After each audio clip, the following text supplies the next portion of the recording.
reality is there's a lot of single issue voters in the United States over things like evangelical issues, as a Marxist, over things like social issues, over things like abortion, over things like, is my president supporting an LGBTQ agenda or whatever. These are, you might not like these issues, but for a lot of Americans, they're a single issue voter. I'm trying to answer your question, okay? There are a lot of Americans that do vote a lot on social issues. They're very important to some Americans. If you want to talk about just meat and potato issues, then we need look no further than West Virginia, where you've got a ton of coal workers that are looking at a Democratic Party that has been presiding over the shutdown of 3 massive pipelines or pipeline expansions in the United States, and that are promising to renew all of our energy sectors into green new energy. And these fossil fuel workers are looking at that potential revitalization of the energy sector, and all they're seeing is their jobs being threatened. That's why you've got the largest conglomerate of unions in the United States, the AFL-CIO, is even come out against things like the Green New Deal because they're worried about the future of their jobs. So to try and say that, like, oh, well, look at the meat and potatoes issues, they're all just dumb, brainwashed Americans, that's not necessarily true. I think there are legitimate reasons for workers in some of these industries to be concerned about the future of their jobs when you've got Democrats that are getting a lot of pressure, internal and external, to revitalize the entire fossil fuel sector and make it green in a way that might not be compatible with the workers that already exist in that sector. Okay, so the Democrats are cracking down on these old industries, supposedly they're cracking down, right? We're supposed to believe that. Were pipelines not canceled? Hey, don't interrupt me. I didn't interrupt you. You did interrupt me like 7 this. times. Yeah. For only being in office for 1 year, I think Biden has some pretty good legislative accomplishments behind him, and what he's been able to do as president through executive action and through his guidance as a leader, I think has been more successful than most would have thought. I think the second round of stimulus, the child tax credit that cut childhood poverty in half, meeting and beating his expectations for the amount of vaccines that he wanted in the population, and then getting the infrastructure bill passed, I think the largest infrastructure bill passed in the history of U.S. legislation, I think have all been pretty big achievements for Biden's current agenda. I think that there are some problems that are going on right now, but people like to blame wider economic problems on the president that he can't exert much control over. But all in all, I think for the first year, I think Biden's had a really successful year in office.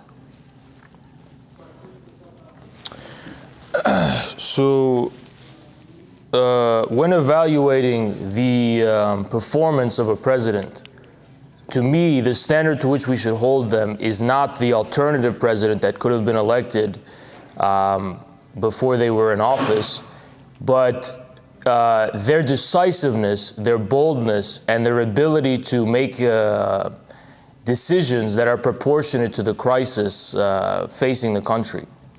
So in that regard, I don't want to compare Biden and evaluate his performance by just saying what would Trump would have done or what would an alternative president do. I think the question is, how have other presidents in the history of this country responded to their respective crisis facing the country? How have they exercised the decisive and bold leadership befitting of the office? FDR with his New Deal, Eisenhower with his national highway system, JFK with the moon landing, Lyndon Johnson with his Great Society, et cetera, et cetera. Has Biden been able to exercise a comparable level of leadership to these presidents in the midst of not only similar but far more overreaching crisis? You bet. We'll jump right into an open conversation.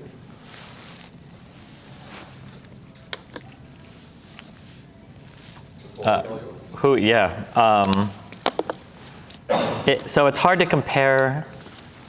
I guess when I'm trying to evaluate the successfulness of a president, I'm seeing what are his goals, and then has he accomplished those goals as best as he can. Whether or not any individual president will on his own live up to the highest and best qualities of every president prior, and then if we were to try to guess what those presidents do in today's society, I think is a little bit misguided. FDR had massive margins in the House and the Senate. So to compare anything FDR does to Biden, who is sitting on a 50-50 vote split in the Senate, I think doesn't really hit the mark. In terms of decisive and bold decisions, I mean, we could talk about actually committing to the withdrawal of Afghanistan, something that a lot of people thought wouldn't happen and would get kicked down the road again. But I think Biden went ahead and he pulled the trigger on that, which I would say was both decisive and bold. I guess what I'd be looking for is what area right now in Biden's administration, realistically, could he have made a better decision than he has made? And is it realistic that we would have expected him to make said decision? In regards to FDR, He had massive margins in the House and Senate, but the question you have to ask is why? FDR himself was actually facing resistance from conservative Democrats, and yet, in contrast to Joe Biden, FDR pursued a vigorous campaign to basically, in a way not too dissimilar from Trump, force those Democrats to fall in line with his agenda. He didn't say that we're scared we're going to lose they're going to lose to Republicans, so we have to be conciliatory towards them. So one of the reasons FDR had all the margins that he did was because he was an authentically popular president.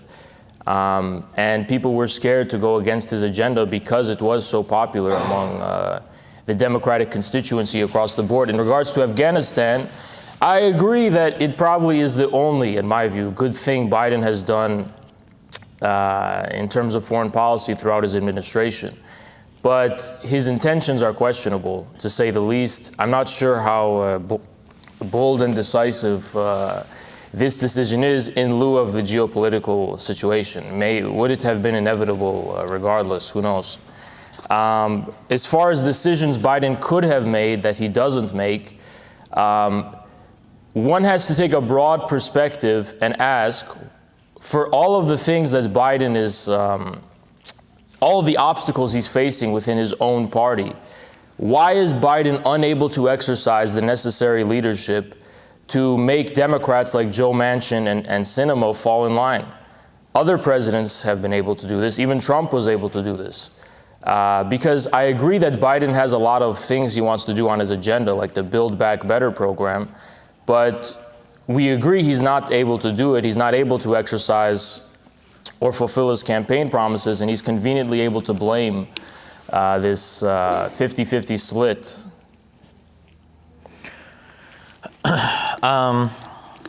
So let's, I guess, I'm going to aim for shorter responses, and we'll try to drill down on a few of these. So when we talk about FDR and we say, well, he didn't have to be, why is Biden so conciliatory? The implication here is that Biden is making a mistake by moving more towards the center to try to bring together the left and right to pass legislation. Now, I would argue that the infrastructure bill passing with some 15 Senate votes of Republicans is an example of that being successful. If you're saying that his policy platform should have been a little bit more left-leaning, I mean, like who? Like Bernie Sanders? Because Bernie didn't even make it out of the Democratic primary. Why would we expect that a more left-leaning platform would have had any more success in modern-day politics than Joe Biden's platform? I'm only referring to the platform that he ran on and the platform that he himself committed to passing. As far as more left or more center or more right, I don't think it's very relevant. It's what did Biden promise, and why is he unable to fulfill his own promise? As far as the infrastructure bill is concerned, the initial target was what, 3.2 trillion, and it shaved down to what, 1.2?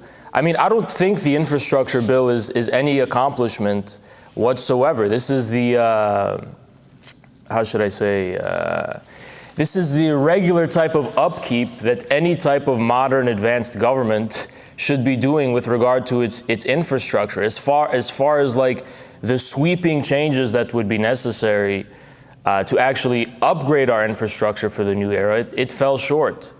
I don't see why a country who's a modern, advanced, and developed country, supposedly the wealthiest country in the world, why is it an accomplishment that we have sort of upgraded our infrastructure, or at least replaced the old decaying, like why did we have decaying and rotting infrastructure in the first place, I think is a better question.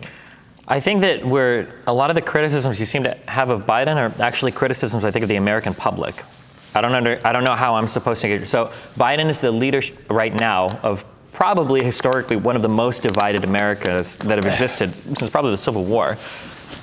You have a lot of criticisms in regards to like, why haven't we done this or why haven't we done that? Well, the American public is super divided on it. Trump said that he was going to pass an infrastructure bill. He wasn't able to do it. Biden said he was going to pass an infrastructure bill. He was able to do it. Now, the original figure, which I think Bernie actually had one that was north of $6 trillion. Obviously didn't get passed. It had to be negotiated down, but something was passed. And what was passed was the largest infrastructure bill by dollar amount in U.S. history. Could it have been more? I don't know. I'm just not seeing the ability of Biden to navigate the Senate as it exists right now in a way that would have allowed him to do more. You talk about like, why isn't he able to bring certain people in line? You mentioned that Biden seems to have a unique challenge with Sinema or with Manchin. I don't think it's very unique at all. I think we were one vote away from the public option under Obama because of Lieberman in the Senate. That was just one senator. And then I think both Bush and Trump had a lot of problems getting stuff done in the House because of the Freedom Caucus. There have historically always been these like groups of people that have existed inside of the Senate or the House that form kind of their own little caucuses that can be a roadblock to whatever leader is in office. I don't think that Biden is facing unique pressure right now that nobody else ever has. And again, especially when you literally have a 0 to 1 vote lead by the tiebreaker in the Senate, I don't think it's that crazy that one or two more moderate senators could pose a significant hurdle to getting legislation passed. I don't think it's a fair critique of Biden. So why can't Biden, at the very least, publicly and vigorously denounce and support alternative candidates to people like Manchin and Sinema? Because Manchin is probably the only Democrat that's going to win in West Virginia. Like other progressives and other moderates have tried to run and they've gotten destroyed. As far as Sinema goes, it's hard to know if another Democrat could win Sinema's seat. Now, I know people like to point over and look at Mark Kelly, but the types of voters that voted for Sinema and the types of voters that voted for Mark Kelly are far different. And right now, it's questionable with his approval rating if Mark Kelly's even going to win re-election. So I think that people have this fantasy, this delusion that the president can come and just shift all of this weight onto pressuring people in these very at-risk seats. But the reality is they know that they're not going to be outcompeted by another Democrat. You know, the only thing that they might do is they might just switch to become actual Republicans. They might just switch party, but they're not actually going to be threatened by another Democratic candidate in either of these areas. Okay, so to me that sounds like the reason why Biden can't do it is because he's not actually an authentically popular president, and that the only thing he was able to run on was basically that he wasn't Trump. He didn't actually create or rally a movement behind him that will support him and execute his sweeping vision, the one that he promised on the campaign trail, and which was used to at least garner some votes for people who just not only wanted to oppose Trump, but believed in all of these promises Biden was going to make. Why did he make those promises in the first place then? If what the actual positive platform he ran on is not popular enough among the American people, that it didn't create a movement that can be used against the old guard. I mean, what does that say about Biden's presidency and his significance as a leader overall? I mean, we can argue all day what it says about him, but I think it says more about the American public than it does about a particular leader. We can say that Biden isn't authentically popular, but he got more votes than any president in U.S. history. Now, we can argue that's just because Trump galvanized the other side, that Trump made people go out and vote against him. I guess if you want to argue that, we can. But I don't think that Biden's issue with passing his platform has to do directly with the popularity of his platform. I think that most of the pushback that he's facing is going to be in places where there are Republican strongholds. So in West Virginia or Arizona with Manchin or Sinema. I don't think it's fair to say that Biden's platform isn't popular among Democrats when the main obstacles that we face are in the Senate that are right now overrepresented with Republican senators and then moderate Democrats. I don't think that the average Democratic voter is going to be against, expanding Medicare and Medicaid, or is going to be against an increase in the minimum wage, or is going to be against the added protections of unions, or is going to be against things like mask mandates or vaccine mandates for OSHA. I think that all of the opposition that we're seeing here comes from the Republican establishment, and I don't really know if it's fair to blame Biden for that. Well, if you look at people like, for example, FDR and other leaders, they were also facing voters who traditionally voted one way. And for some reason, presidents like that, or candidates like that, were able to address the reasons why people would vote that other way, and he was able to turn them. What has Biden done as a president and as a leader to address the reasons why, for example, people in West Virginia would lean more conservative?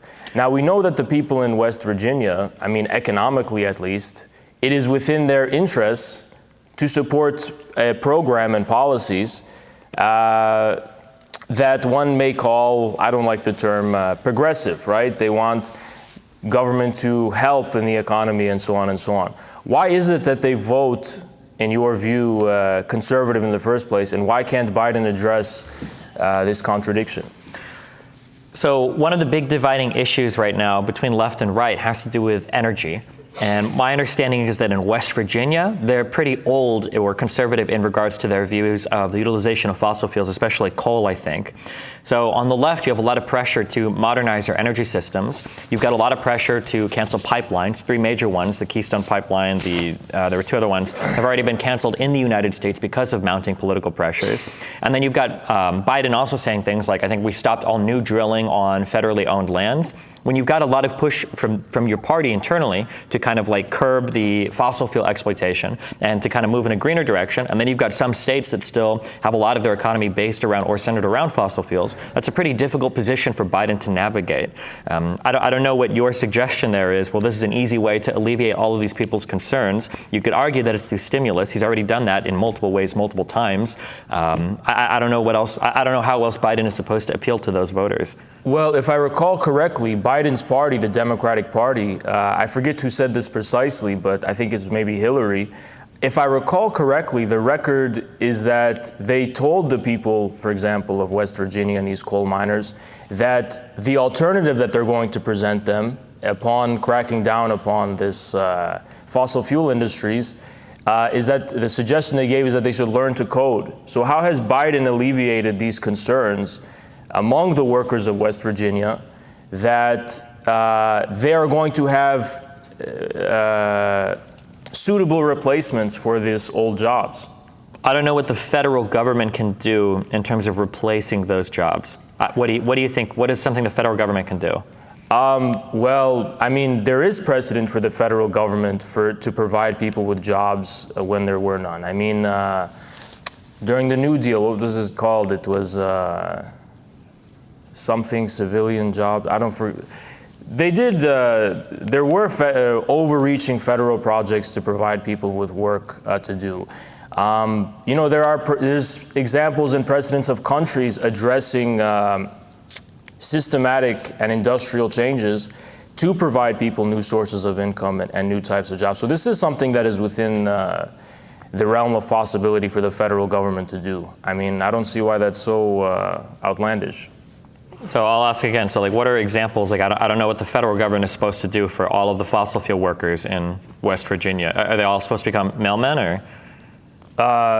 No. I mean, first of all, there is a lot of work, for instance, that needs to be done as far as actually building real infrastructure in this country. Which we did with an infrastructure bill, hopefully, right? Well, the point is, there's work to be done, right? There's definitely work to be done. That these people can do as an alternative. I mean, there's new industries that are emerging. There's new sectors I mean, the government's job is to guide people who lost their entire way of living and livelihood, having been the very source of trying to crack down on the old kind. Do you think the government should be like kind of guiding these people into newer, more modern jobs? Yes. So would you say the government should tell these people that they need to learn to code? Absolutely not. Because that's exactly kind of what you're just saying, right? People that are But that is not a type of job that is befitting of the skill set that those people already have. I don't know how much of those people have a skill set that is already from the heavy industries, and certainly heavy industry in general is not something that is being outmoded. Apparently, the old fossil fuel industry is being outmoded. So the government's responsibility would be to guide these people to have new jobs that are befitting of the skill set that they already have. Who is to say that any jobs that you're picking up at, or any jobs that you're learning at like a fossil fuel plant, is going to carry over to jobs related to green energy? It doesn't have to even relate to energy specifically. Okay, then we go back to my central question could, of for what example, else are they? What jobs are these people supposed to do? There's a multitude of possibilities. America's manufacturing sector has been on the decline for decades. It could be a renewed form of manufacturing. I mean, there's multiple things. There's multiple forms of heavy industry. I just mentioned infrastructure. Probably West Virginia, of all states, is a state that needs a lot of good and up-to-date infrastructure. I mean, from engineers to... So, you're not going to retrain people that work at coal plants to be engineers, right?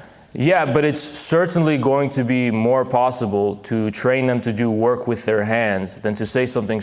I mean, the whole learn to code meme just reflected how out of touch the Democratic Party was with these people and their way of life. I mean, I think that your comments, I think illustrate how out of touch I think you are. When you say these people can work with their hands so we can retrain them in manufacturing. We still manufacture in the United States, but the manufacturers today are engineers and people that maintain robots. It's not people that are in factories building cars. It absolutely is true. That is not true. The expansions to manufacturing and the specialization in manufacturing in the United States has come off of the back of modernizing capital and modernizing the automation that we have for these industries. It's not people that are in factories anymore building cars. This is why traditionally all of our big manufacturing cities, all of these states in the Rust Belt, all of our Detroits have kind of fallen, and those jobs don't exist anymore because the people working those jobs are now white-collar workers with college degrees and not people in factories actually building machines. A large proportion of manufacturing is still done in the traditional way, not just by engineers and specialists. Now, the reason you don't see that a lot in the United States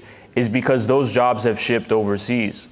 But it's not manufacturing in general, it's the type of manufacturing that currently prevails in the United States as a result of the trade agreements like NAFTA and so on, decades ago. So despite being wrong on all of this, I'm going to grant you all of this, and we'll say that it is possible that these people can be magically retrained to work these manufacturing jobs that don't currently even have Which is one example. The only example you give me. But let's assume all of that was true somehow. In a Senate, we are divided 50-50. How is Biden supposed to bring together that Senate to, one, agree that we need to cut fossil fuels, which is already something that's highly contentious in the United States, and then two, allocate the federal funding necessary that's probably going to be in the tens or hundreds of billions of dollars to employ or retrain all of these people for other jobs? How would a program like that possibly pass in the Senate? We're going in a circle. The entire reason why I raised this was because we have to ask the question, why are voters in West Virginia voting against their own interests? You told me because they're attached to these old type of jobs which the Biden administration is against. Now, you seem to be fixated on the question of manufacturing as the only alternative. I just named it as an example. There's other examples. There is still a mining industry that's going to persist regardless of the end of fossil fuels. I mean, there's a ton of examples that you could probably name. You can go into the nitty-gritty of each and every one, but a reasonable person would concede that there are alternatives. In general, there are alternatives that befit those people's skill set. I don't think that's such an outlandish and unreasonable claim. The idea that you can take people that are in their 40s or 50s that have been working in certain sectors for their entire life and just have them hop over and do something equivalent that's going to make them the same amount of money is probably not ever going to happen. Why not? Because historically we tried to do this after NAFTA. When NAFTA happened, our manufacturing specialized in the United States, and we shipped a lot of our supply chain south to Mexico, some things north to Canada. And what happened was we tried to spend money in the United States retraining some workers to do other jobs. And I think by the end of most of those experiments, what we realized was, hey, spending money retraining is actually a huge waste of time. It would have been better to just literally cut people checks from the government and just pay them not to work. Which other jobs? What do you mean, which other jobs? Which other jobs were they retraining people? I don't know specifically what they were retraining to, but I know that NAFTA had there was no major effort on part of the U.S. government. Clinton, the administration, literally had huge programs set up to retrain workers. There are at least two huge studies published in the retrain them to do what? National Bureau of Economic Research. I don't know the specific jobs they were retraining them to. All I know is that the money spent to retrain people, and this should be pretty obvious. If you've got a guy that's worked in a certain industry for 20 or 30 years, retraining them to do another job in a few months or 6 months or even a year or two is going to be really difficult to do. And at some point after NAFTA, people decided, you know what, for retraining a lot of these people, they would have been better off just getting checks from the government instead of the massive amount of money they were spending trying to retrain them. The problem is treating it as a matter of re-specialization, when the whole point of these jobs that were shipped overseas was that these were general jobs that the average Joe, for example, the baby boomers, they could just go and do right out of high school. So the question isn't, do you retrain them to learn to code or these overly specialized professions? The question is, how will the government help establish a new type of standard job? That's not the world we live in anymore. Those jobs don't exist. Why not? because capital has gotten, you should believe this as a leftist, right? Capital has gotten more efficient, has been able to deliver higher productivity per employee because you only need one person to run 10 robots than 10 employees build a car. This is all relative. You could say that, you could make the same. It's relative to the rest of the world. No. Historically speaking, it's relative. You could have made the same exact argument before World War II or before the New Deal, because at that point you did have a similar kind of situation where there wasn't really a standard middle class type of job. On the one hand, you had this really proletarianized population. On the other hand, you had a ruling class. The standard type of job that I'm talking about is something that only really arose as the standard for the advanced capitalist countries after World War II. I don't know. As a result. Okay, hold on. We have to engage in a huge level of self-delusion if we're going to believe that today capital hasn't become so much more efficient and productive that a single piece of capital per unit is far more productive than it was in the past and is massively outproductive compared to workers of the past. This is comparable to like the mechanization of agriculture. It's all relative. Wait, hold on. When you say it's all relative, what do you mean by that? That's an empty statement. Increasing automation does not actually lead to the abandonment of the need for physical labor.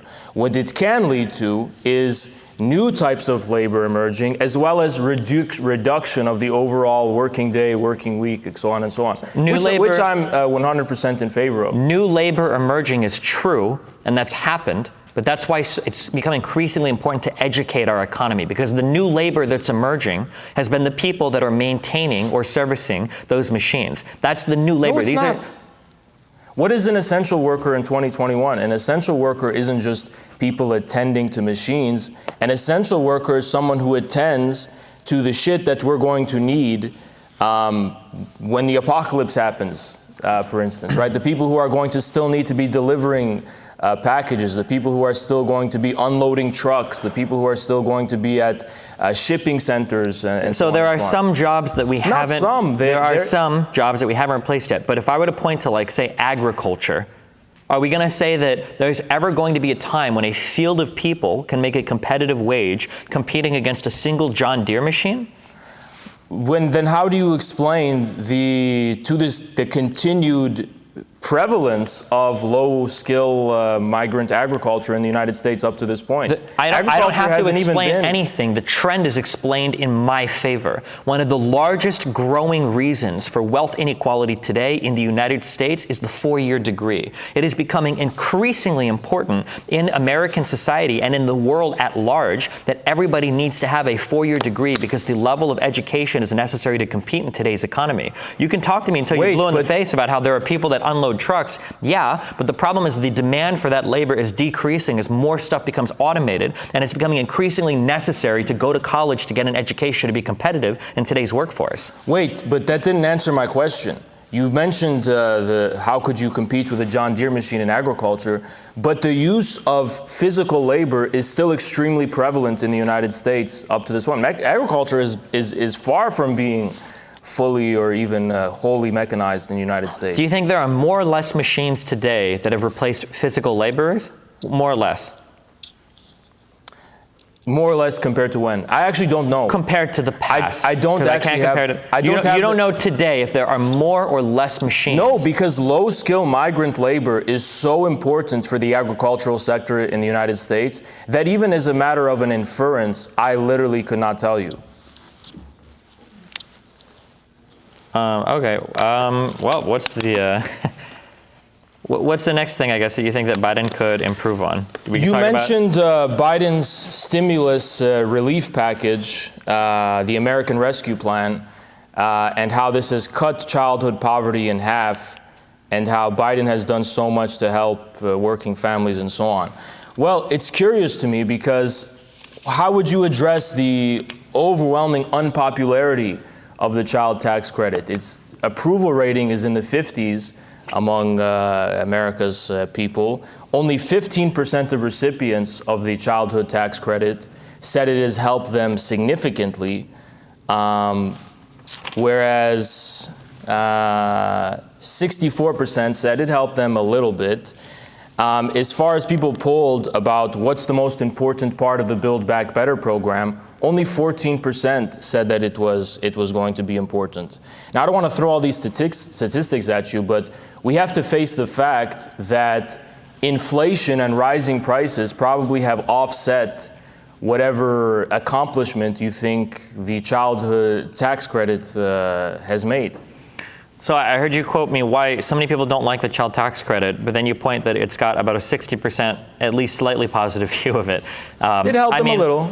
Yeah, I mean, it did help a little, but I mean, that's about all you can expect. It wasn't UBI. It's not a $1,000 a month check that people are getting cut. But I mean, it still has a slightly favorable view. And for those that are getting the extra $200 a month or whatever, I'm sure it helps a bit.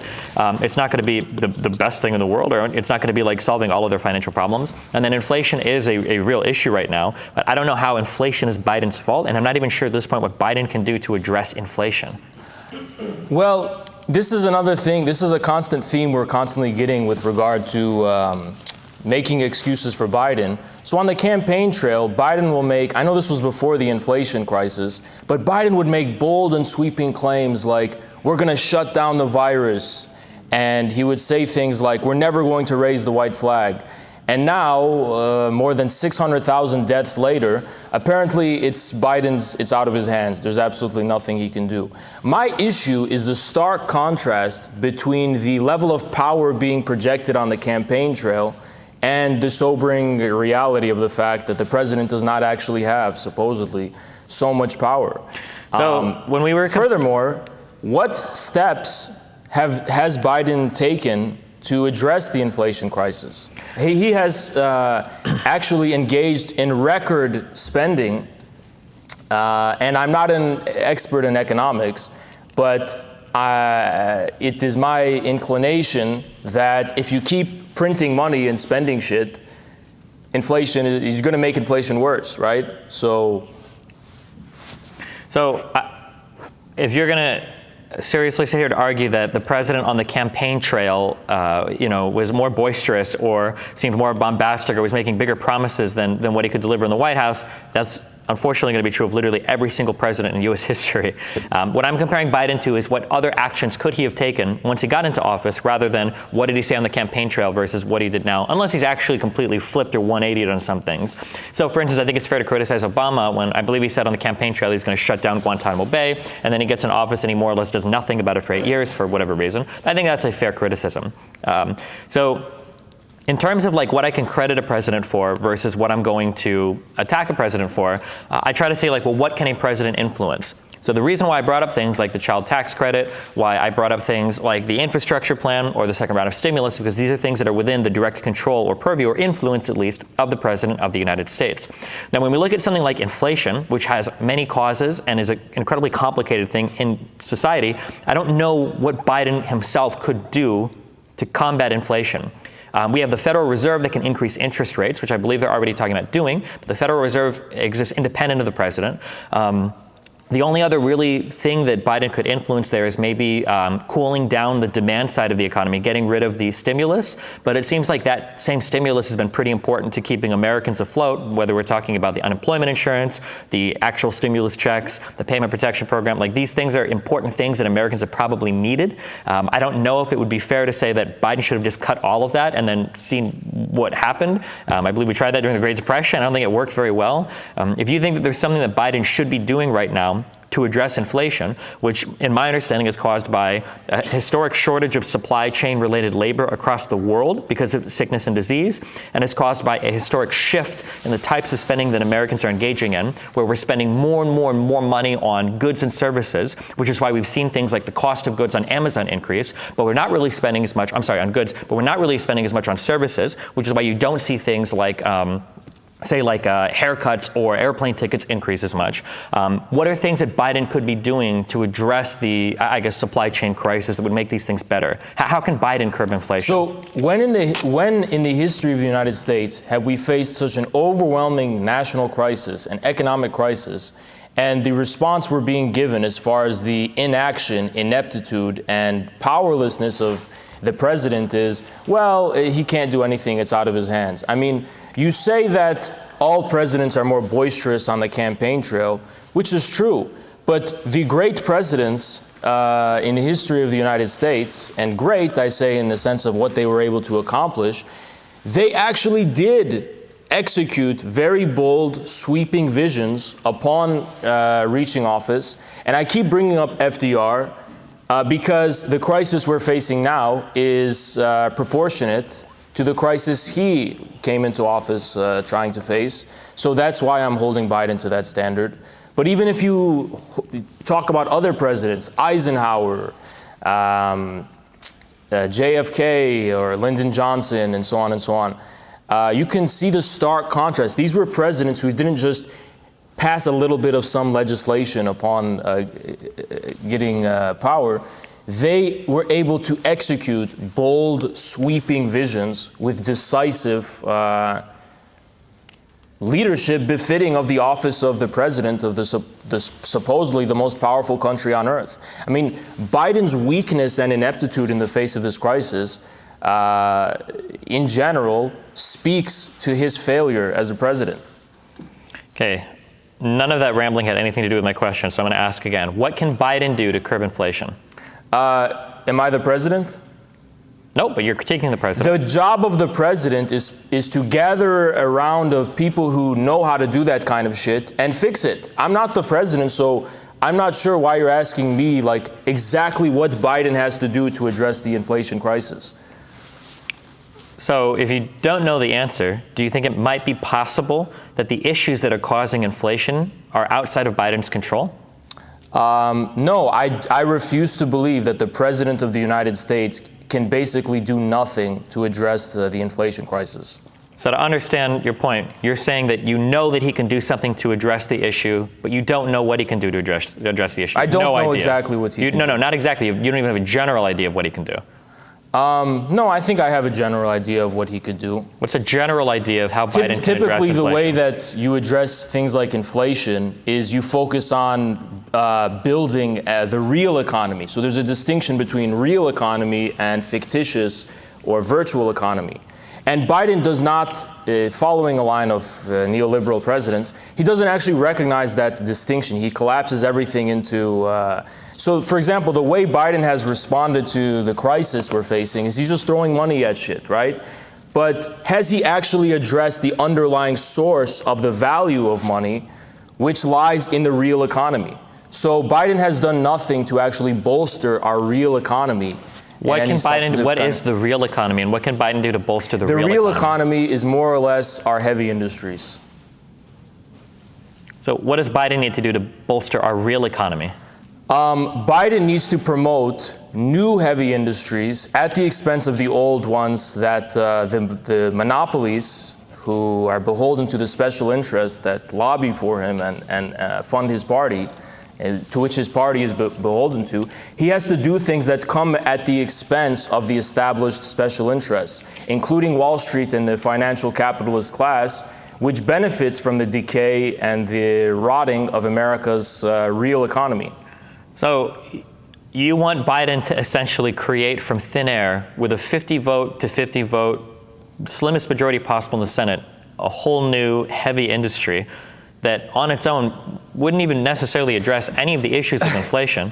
I don't understand how, this is like literally impossible. You can keep comparing him to FDR all you want, but you can go and look at the majorities that FDR had in the Senate and the House. It's a totally different legislative arena to try to compare the two. Hold on. And then the idea that none of these things seem to have anything to do with inflation. You're talking about promoting new heavy industry. What new heavy industry that's still going to have to ship goods from overseas over to the United States? That's still going to apply upward pressure on prices for goods that are being shipped from overseas. This is literally where all of the pressure is coming from for inflation. I don't understand why you think this would affect, unless you're talking about creating new industries to ship things. You claim that this is the source, but when you have a broader picture of the source of inflation, it's clearly a crisis of the US dollar that's coming to a fore. That has been predicted for many, many decades by people who recognize that the currency, the United States currency, isn't backed by anything real. So we don't want to get into the nitty-gritty of that because it's a distraction. But your claim of knowing the complete cause of the inflation is questionable.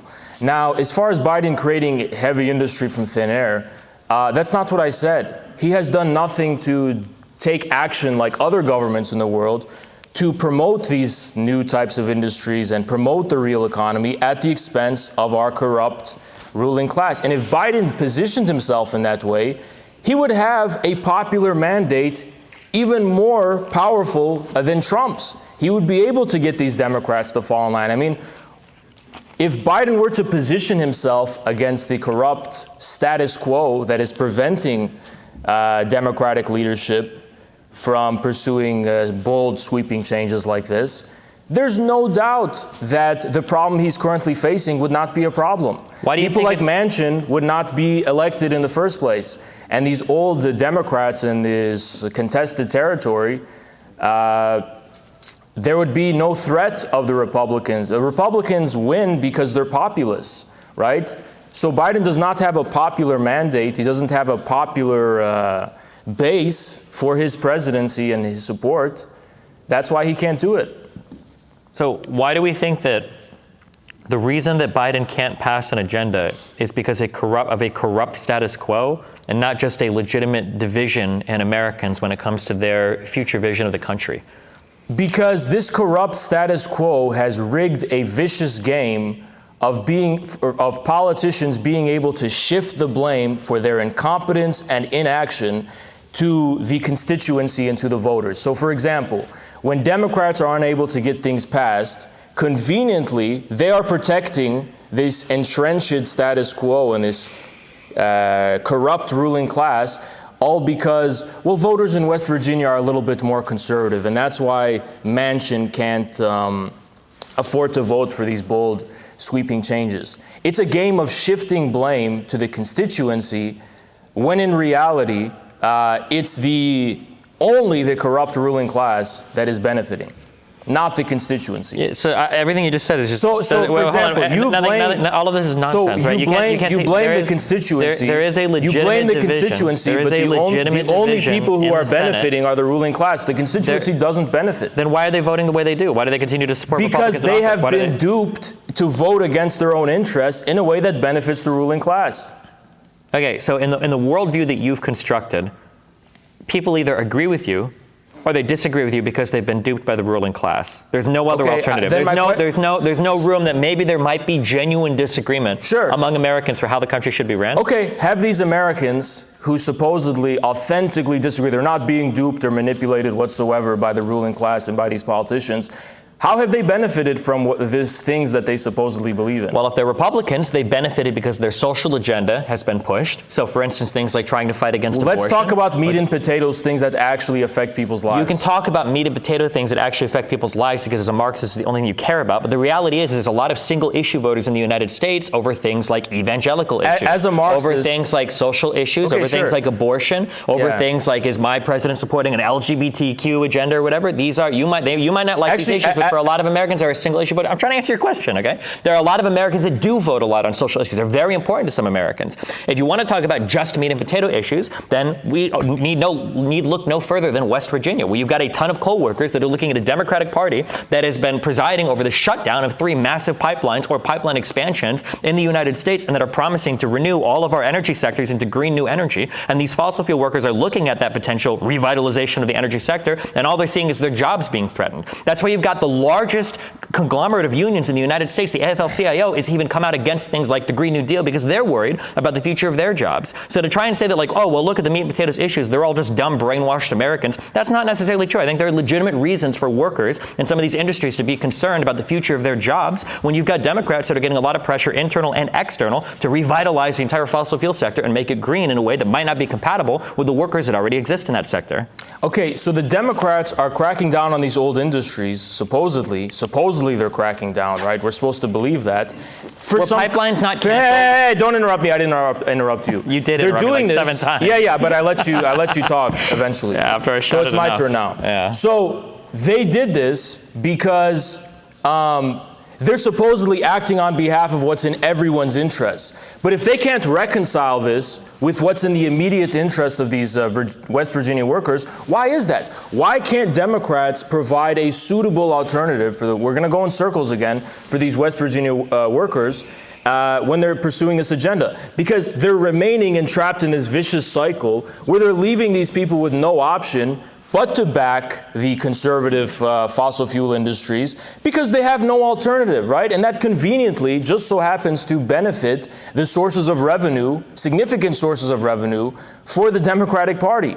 So it's like in the form of these industries and this ruling class that benefits from it. So this is a good example, actually, of what I'm talking about, of the vicious cycle of laying the blame on the constituency. Now, as far as this as a Marxist stuff, as a Marxist, all I would say about these social issues and these ideological issues that seem to divide Americans is that they're just an interface for meat and potatoes issues. I mean, social issues are not things people care about in and of themselves. They are signifiers of social differences. When you're, for example, coming out against this environmental bullshit, you're signaling to other people that you're part of some kind of same social group and social class. When you're more pro-LGBT or more pro-progressive on social issues, you're basically signaling oftentimes, and this actually can be proven directly, socially, that you represent the urban, educated, professional managerials and so on and so on. Not to say that those issues are inherently tied to those classes, but that's just the point. These are signifiers of social differences that are based on meat and potatoes. And this can actually be proven based on how inconsistent people are attached to them, and how you can almost entirely pin why people attribute significance to them on the basis of basically social signifiers. So the problem that you're running into is you're trying to say that Democrats can't get through huge roadblock X because they haven't given us all of solutions Y. But the issue is a lot of Americans don't even agree that X is an issue.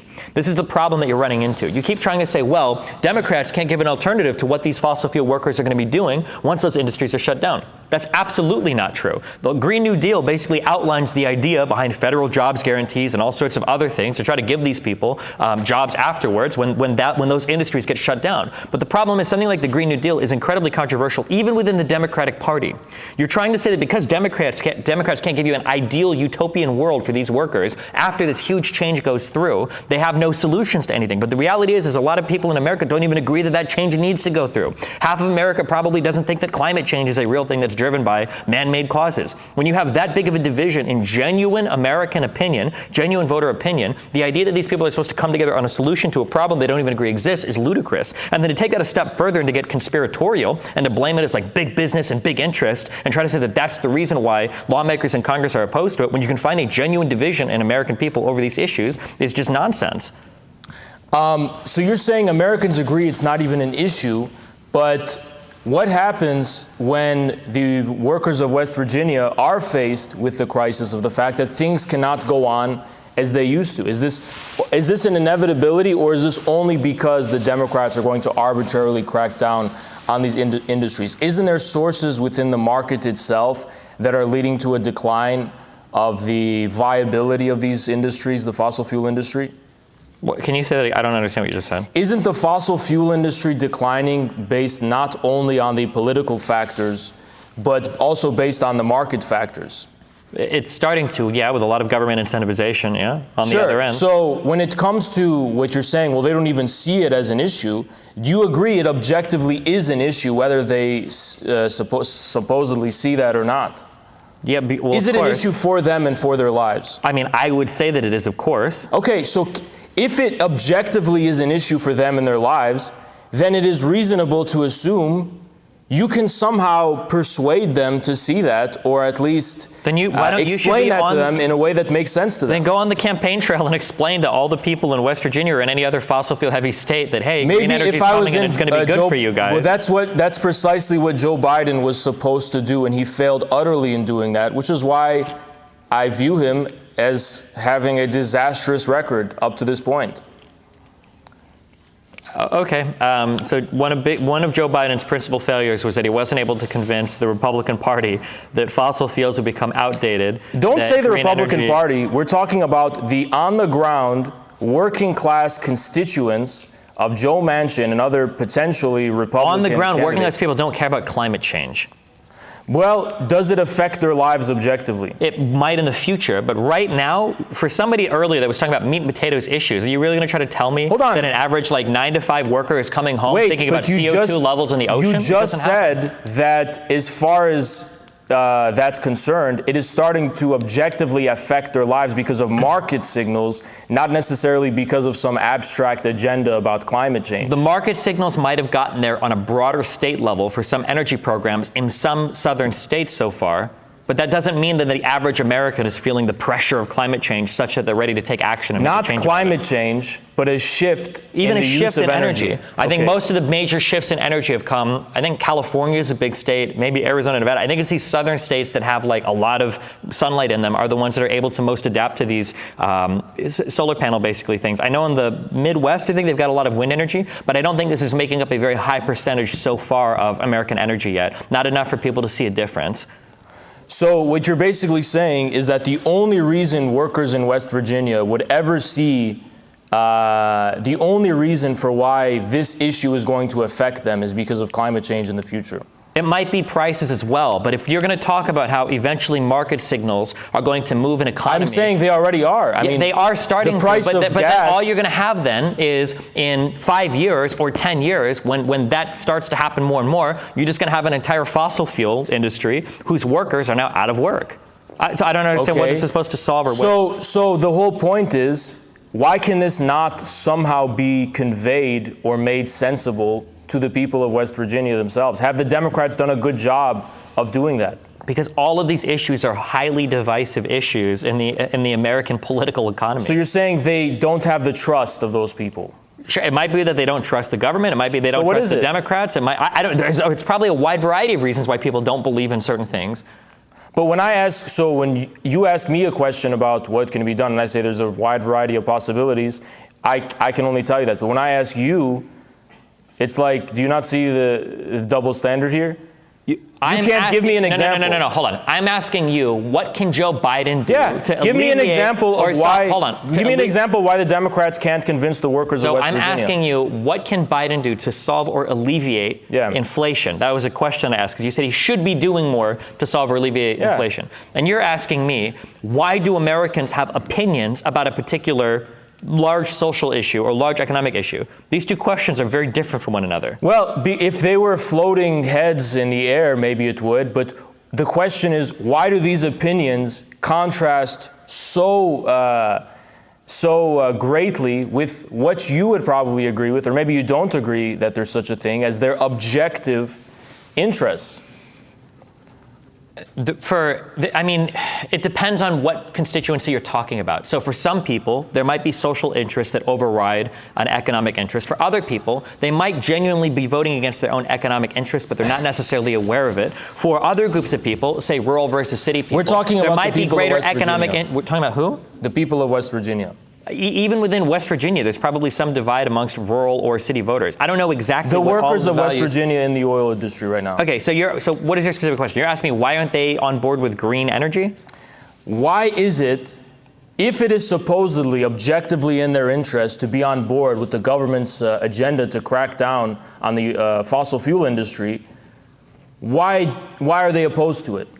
My guess is they're probably opposed to it is because there's a ton of historic industry, and there's probably generations of workers that have all worked in these areas, and they don't want to see those areas threatened. That'd be my guess. But it is objectively in their interest, according to you? I don't like using the word objectively. So but I would say it probably is, yeah. But people don't generally think... But you think it's just subjectively, and it's not objective? I would argue that objectively it is, but people are pretty short-term with their approach to things. They don't really think long-term generally. People are going to do what is in their best interest in the short term and generally maximize for that, rather than thinking like, well, maybe if I sacrifice my jobs today, maybe my children's future will be better. That's not generally what people think, because they don't know if in the future things are going to be better for them. So especially if the government doesn't have a great track record of taking care of people that have been displaced in certain industries. So here's a question for you. If the former President Trump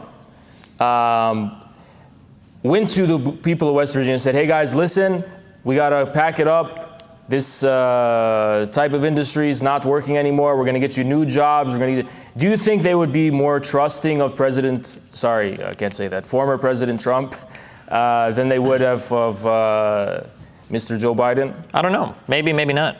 I mean, answer what you really think.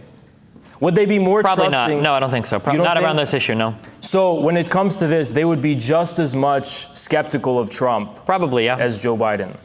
These diehard MAGA people that are in West Virginia, these workers of West Virginia, you think they wouldn't So trust I have three Trump? good examples for this. Trump promised an infrastructure bill. It never came. Trump promised a repeal and replace of health care. It never happened. And Trump is literally telling people to get vaccinated, and he gets booed at his own rallies. No, so when you try to present to me here, Trump is this idealistic idol who people will literally worship and do whatever they say, these MAGA worshiping Trump people. Like, Americans do certain things, but they're not going to blindly follow a leader into everything when they have contradictory interests to do so. I just gave you three really good examples where it seemed like Trump can rule the United States. I gave you three. Where Trump can rule the United States and get his agenda done. That's not always going to be the case. If Trump were to come out and say, listen, guys, we're going to get rid of fossil fuels and we're going to go green energy, after that contradicts all of his prior messaging, and he can't even get people to take vaccines. I don't think that people in West Virginia are going to jump on board to put up a whole bunch of solar panels and to axe all of their old factories and turn it into Detroit 2.0. I don't think it's going to happen. That's an issue of signaling. If he said Green New Deal and used this code, it's not about the word. Yes, it is. You're it absolutely equivocating is about hardcore that. right now. It absolutely. We're on some high levels of copium. It absolutely is about that. If he were to use these Democrat political coded words like Green New Deal and stuff, obviously he would be signaling to his constituency. He could call them American Freedom solar panels, whatever he wanted to. He still wouldn't get support for it. Hey, guess what? It's the same when it comes to vaccines too. The reason he gets booed when it comes to vaccines is because his signaling to his constituency about vaccines isn't very distinguishable from the kind that the mainstream media is giving. It absolutely is. He calls it the Trump vaccine. So what? He still is signaling the same type of message. Oh, you have to get vaccinated. That is inherently something that's become politicized. And you don't think him saying we have to revitalize our energy into green energy isn't something that's been politicized? He would not word it that way. Why couldn't he word the vaccine differently? Why do you think he can word that differently, but he couldn't for a vaccine? He can't for the vaccine right now because the vaccine is inherently politically decisive right now. I'm not to push you on a specific, but how do you think Trump could have worded the green energy to be more palatable to the Republican Party? He wouldn't, first of all, he would not say green energy because there's no reason to think those are the types of jobs people would have in West Virginia. Green energy is not relevant. What he would say is that this old energy is dying, these corrupt special interests or whatever, we're going to get you brand new shining jobs. Say some shit like that. And I think people would be on board with it. Okay, maybe. That would have been an interesting world to see, I guess. I mean, you don't think that Trump's constituency would be more... The question is, would they trust him more, on this at least, than Biden? You said no. I think that's ridiculous. I mean, they might trust him a bit more, but it's not going to be enough to get anything done here. Like, he still wasn't even able to get his agenda passed as much as he wanted to in office. I don't know why. Which agenda? I named two huge things. He wanted to get an infrastructure plan passed. He wasn't able to do it. He wanted to repeal and place health care. What were the main obstacles to his infrastructure plan? Getting enough votes in the Senate and the House. From the Republicans? Yes, they had majorities in both. Okay. And which Republicans were an obstacle to Trump? I don't know the name of every... They're called the rhinos, right? Yeah, Trump calls everybody that doesn't vote with him a rhino. Exactly. So what is happening to those rhinos as they're facing re-election? I don't know. I haven't followed all of their elections. Do you think that... But I'm guessing given that Trump had a way bigger majority in the Senate than what Biden has now in the House, probably all of them aren't replaced. Okay, but how do you think that a lot of them have been replaced? I don't know. I haven't followed every election. I'm not sure. Okay, well, do you think it would be reasonable to assume a lot of them have been replaced given the direction of the Republican Party and what it means now? I have no idea. Okay, well, the whole overarching point is Trump named them. He said these are the rhinos who are getting in our way, and he was able to actually signal against them and rally his constituency against them. And now Trump's word, as far as his endorsement of Republicans, has become so decisive. It's an integral part of the Republican Party. That's not always true, though. Really? Look at the special election with Roy Moore. That guy got destroyed, even though Trump literally threw everything he could behind him. Hold on. I didn't say that Trump supporting someone is going to guarantee them they're going to win. Okay, because it sounded like you said almost exactly that. Hold on, no. But because what I'm saying is it seems to me that if Trump does not support a Republican candidate, they're almost guaranteed to lose. I don't know if that is the case, but I haven't followed Trump appointed or Trump supported candidates recently. If there's I would be there has to be only the smallest type of exceptions that the Republican Party is, would you agree, the party of Trump right now? I think there's a huge divide right now in the Republican Party over whether or not they're the party of Trump. Hold on. There's not a divide in the Republican Party so far as its constituency is concerned. There's a divide as far as the old established neoconservative and so on elements within the Republican Party, not within the actual constituency.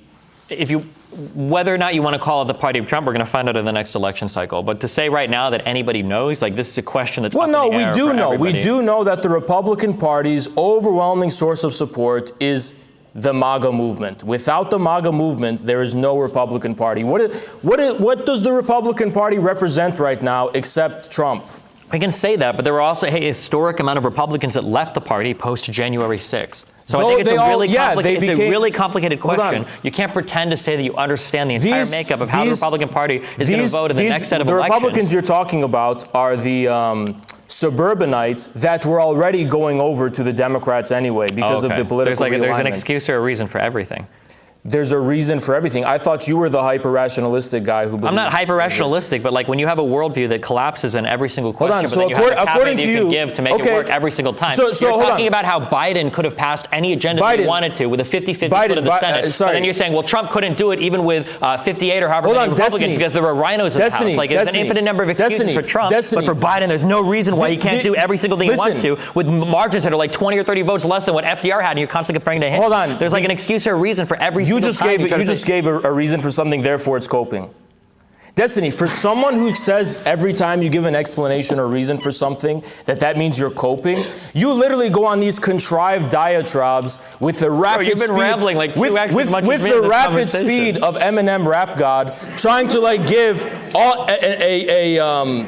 a multitude of complex explanations for every single possible fucking thing. How could you say that when I give a simple explanation to something, when you impose a question, that this is somehow coping or you always have a reason for something? Sure. Well, when you impose a question, I'm going to answer your question. Okay. So the difference between you and me is I will give a broader narrative, and then when you ask me for explanations about it, I will say, I'll support it, and I'll support it, and I'll support it. When you give a broader narrative, I'll say, this doesn't make sense, that doesn't make sense, and then you have like a caveat or a reason for why. Well, okay, there's an exception here. Oh, there's an exception here. Let's go back to the meat and potatoes of what I just gave an explanation for and why that was inadequate.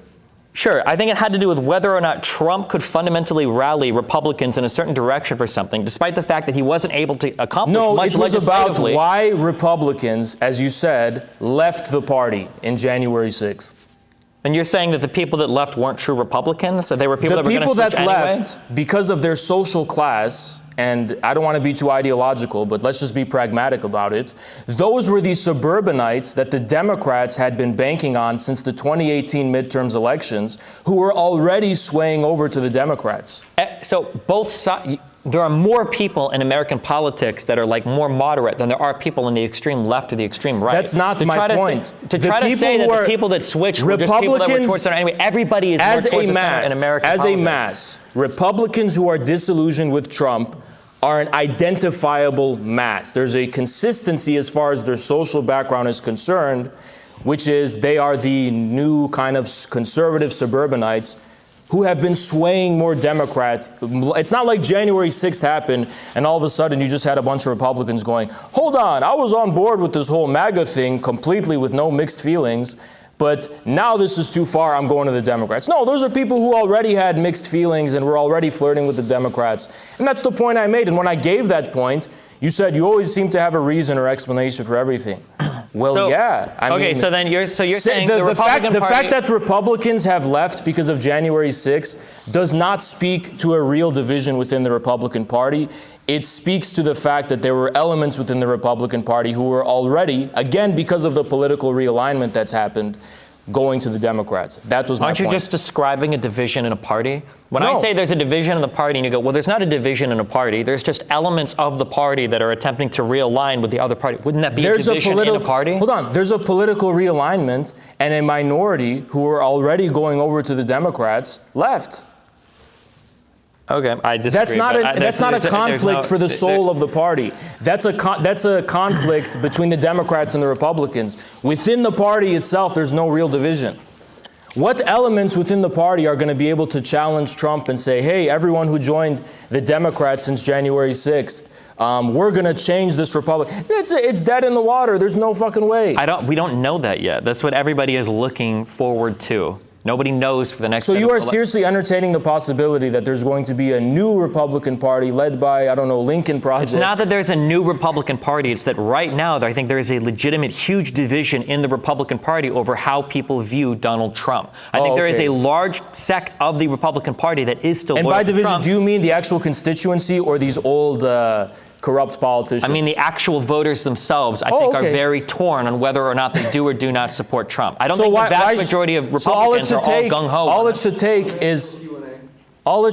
is the soon-to-be president, Jeb Bush, to rally half of this Republican Party. I never said it's going to be a Jeb Bush. Well, it's as ridiculous as what you're saying. So you think that right now the Republican Party, the majority of the constituents are lockstep behind Trump? Absolutely. Then why do they boo him at his rallies when he talks about getting vaccinated? Because they're even more to the right of Trump right now. Okay.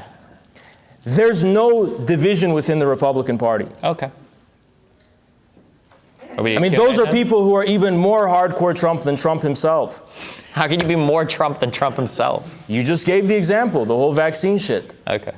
I mean, if we represent Trump in terms of the division within the Republican Party, do you think the Lincoln Project people are going to boo vaccines? Because those are the only people within the Republican Party who are posing as an alternative to Trump. I think you've had big figureheads in the Republican media establishment that have been pretty against Trump for the entirety of his election. Okay, so, and you talked about January 6th. Do you think that the people who are upset over January 6th are going to be anti-vaccine? Last question. I'll give you a chance to answer, and then we're going to jump into the Q&A. I don't know what the makeup of the people are that left the Republican Party. Of course they're not. The people who are upset over January 6th are going to be pro-vaccine because they're going to be more pro-establishment. There's plenty of questions from the audience. So if you have any questions, please come on up. If you want to speak into this microphone, this would be the place to do it. And then, in addition, a couple of things. One is we kind of tried to open up this middle area so that there can be kind of like a 2-lane kind of road here so that you can walk up this way and also walk down this way. That way you don't have to go over the cords.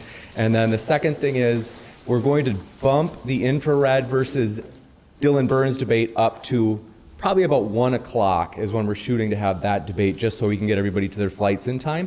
All right, thanks for your patience. The floor is all yours. Okay, this is a quick question. The debate was titled, "Did Biden Deliver Well?" And I missed the initial few minutes of it, but what I heard was excuses why Biden did not deliver well, not whether or not he did. So if he delivered well, can you provide some sort of evidence for what he has delivered? So I think that the child tax credit under the coronavirus relief was good. I think that the stimulus that he gave, the second checks that came when he came into office was good. And I think that the bargaining to get both sides together to pass the infrastructure bill were good. I would say that those are good. Oh, and then pulling out of Afghanistan finally. I would say that those are big accomplishments that Biden himself can take credit for. Thank you for coming, guys. You both did great. Early on in the debate, this is the vibe I got, and I could be completely wrong about this, but Destiny, you believe that like a president should primarily be focused on like breaking the divide of Congress to get things done that otherwise wouldn't be done. Like Biden is good because he gets things done and passes good policies. And Haz, you believe a president should primarily be focused on being a leader with strong principles that serve as both a guide and representative of the will of the people. Biden is bad because he's out of touch with the people and he does not adequately convince and build trust with the working man. If my analysis is generally correct, can either of you respect why the other might have that criteria, or at least can you try to steel man each other's position? My criticism of Destiny, in a broad sense, has always been that he doesn't know when to divide political realities between subjective and objective. He treats certain realities as objective and set in stone that actually relate to a subjective political will. So, for example, he'll say, oh, we can't do this because this is what the American people want. But he never poses the question, why do they want this? And I think maybe this is where maybe my Marxism may come in. And I am open to people opposing this, but I think there should be an explanation for why do people vote the way they do or have the opinions that they do. I think there's an underlying reason that's not just a superficial ideological appearance. That was the Steelman version of my argument, so I'll give the Steelman version, I guess, of his side. The reality is that the vast majority of people that you see online engage in politics do it as a form of recreation or hobby, and the funnest stuff to engage in are people that are wild on Twitter. At the end of the day, the vast majority of people online that talk about politics don't give a fuck about what's in a bill, about what the government is doing, because most of us are wealthy, most of us don't care anyway, we're isolated from the broader economic issues that face most of working class America, so it's more fun to talk about a president as a leader, as somebody that's really bombastic or awesome on Twitter, than it is to see, well, what kind of legislation does the person actually pass? What kind of measurable improvement does the person actually make in the lives of Americans on the ground? So I think that's why people online that do politics are way more interested in a Twitter version of a president than somebody that's actually passing legislation.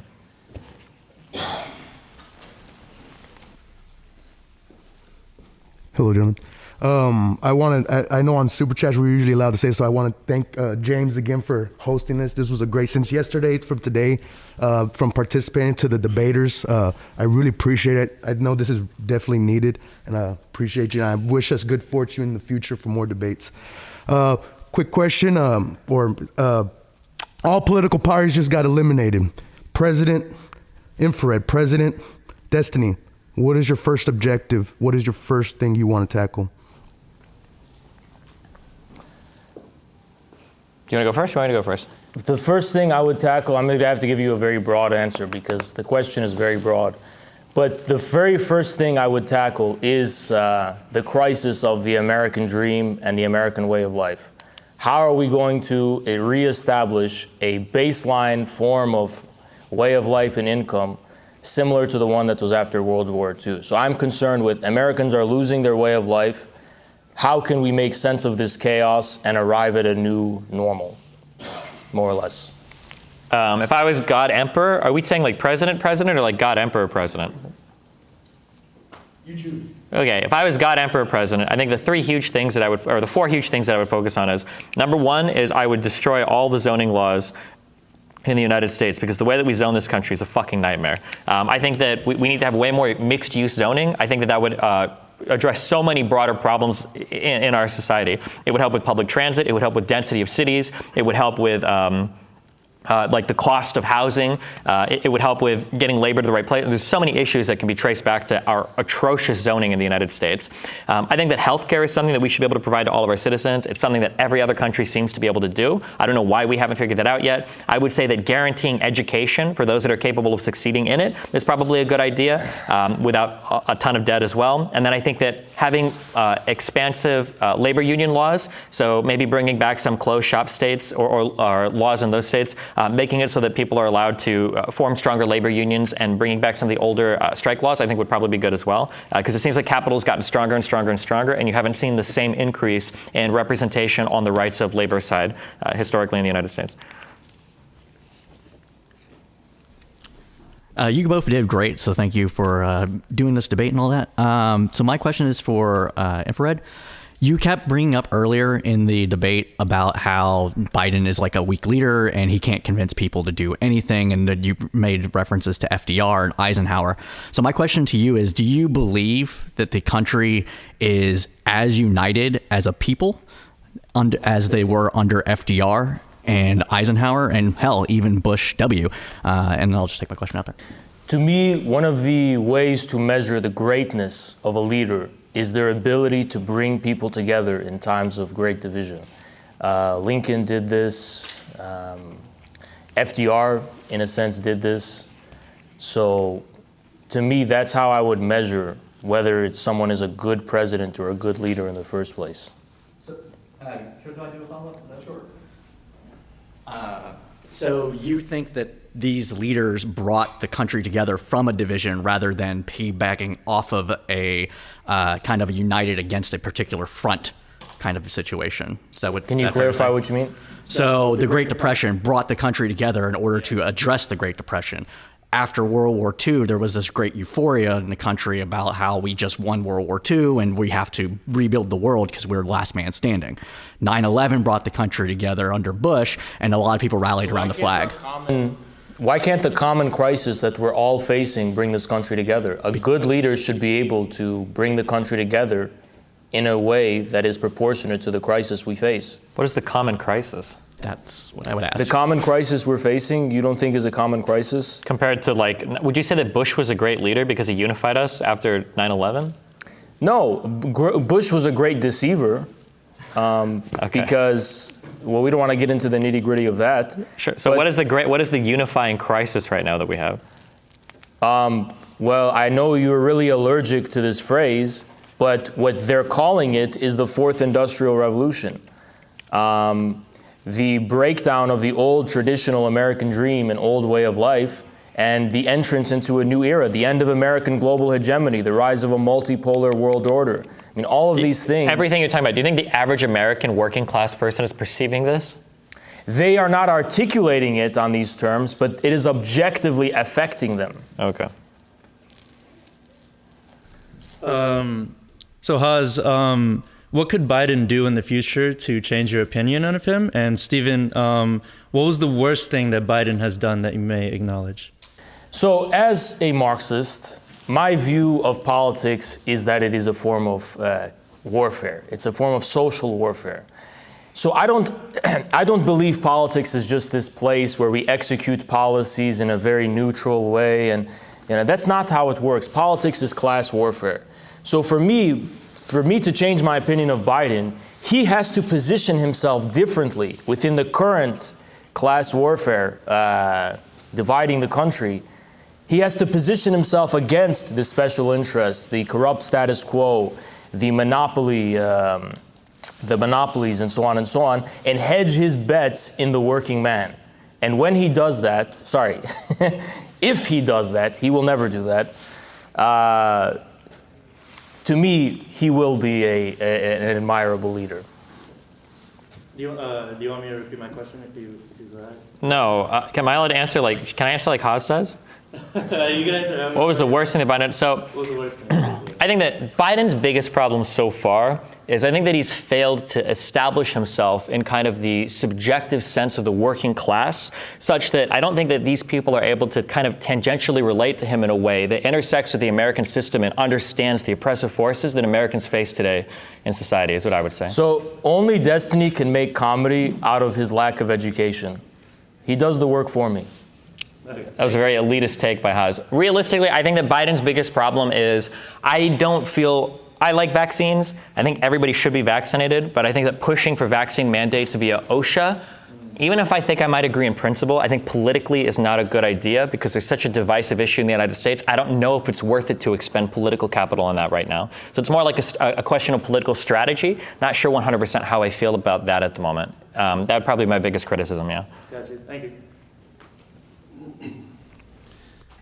Hi for both. I wonder what you think about how much Joe Biden can do when the Republican Party basically ahead of time says they're not going to work with him on anything, and that there seems to be no hope of swinging a Republican senator, for example. It's like just a pass that, well, half the Senate's not going to do anything at all. Let's blame the other half that nothing's getting done. Yeah, so again, it's a vicious cycle of shifting blame to constituents. Biden is the leader of the Democratic Party. He cannot blame the Republicans for anything. He's only responsible for the Democratic Party. If the Democrats are unable to win a majority from the Republicans, that's their fault. If half of the country is voting Republican, you should blame if the Democrats want to blame the Republicans for obstructing their agenda, the Democrats alone are to blame for not being popular enough. Now, one can make the argument that the reason they can't do that is because people are just set in stone with their opinions and beliefs, and that's why they vote Republican. But when you go ahead and just admit that it is actually objectively in people's interests, supposedly, I don't even know if I agree with this, to be on the side of the Democrats, I think it's ridiculous, it's preposterous that they would blame the Republicans. Why have they done a bad job in doing something that should be easy, convincing people to vote on behalf of what is supposedly their objective interests? All right, so thank you very much, gentlemen. Let's give them a round of applause. Fantastic debate. Really appreciate it, you guys. We're going to take about a 5-minute break, and then we're going to get started. So thanks so much. Thrilled to have you here, and looking forward to the next debate.